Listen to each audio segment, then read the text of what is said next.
We're out here at Woodhaven Rescue Farm, and we've got animals galore that are all rescue animals out here, and amazing the number of people who have come out to support us, and just overwhelmed by generosity and our support and everything that people want to do to help these animals.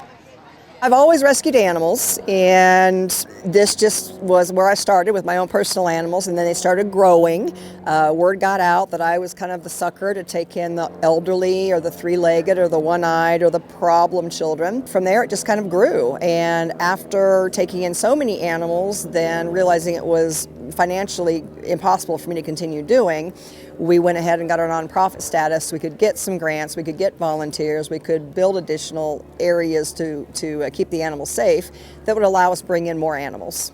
Our regular volunteers are godsend. I mean, everyone here scoops poop, stuffs hay bags, helps move panels and build fence, really does a great job of taking care of the day-to-day activities and just the day-to-day needs that the animals have. And then the financial volunteers, that's what's allow us to continue what we're doing, and that hopefully we'll be able to grow and add on and save more animals. And at the end of the day, that's all any of us who are here today want to do, is save the animals.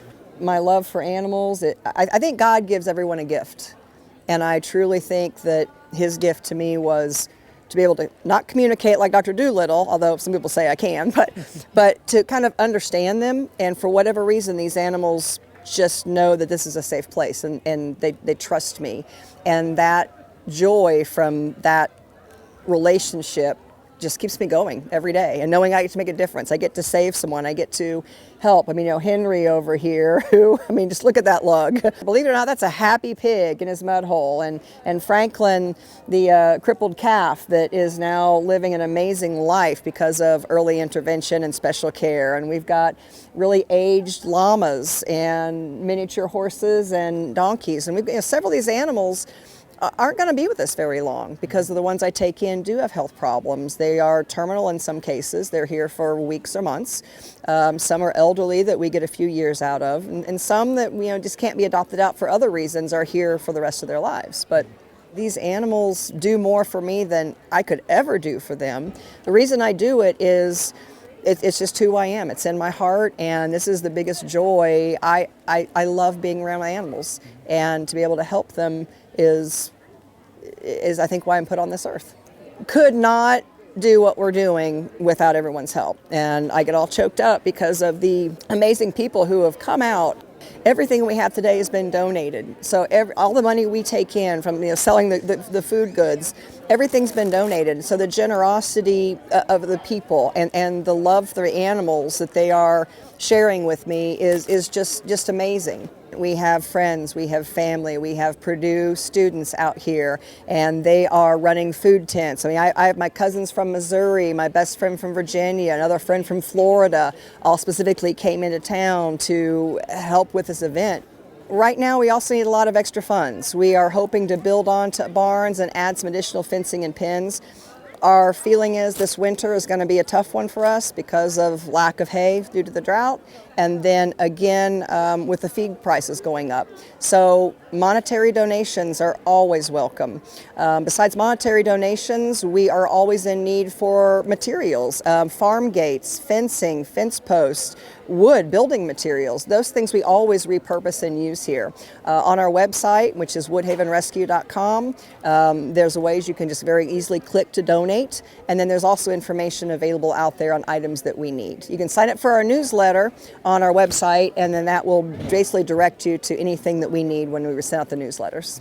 I tell people our kind of motto, in a sense, is we definitely want to rescue animals, and then we will rehabilitate those animals that are in need.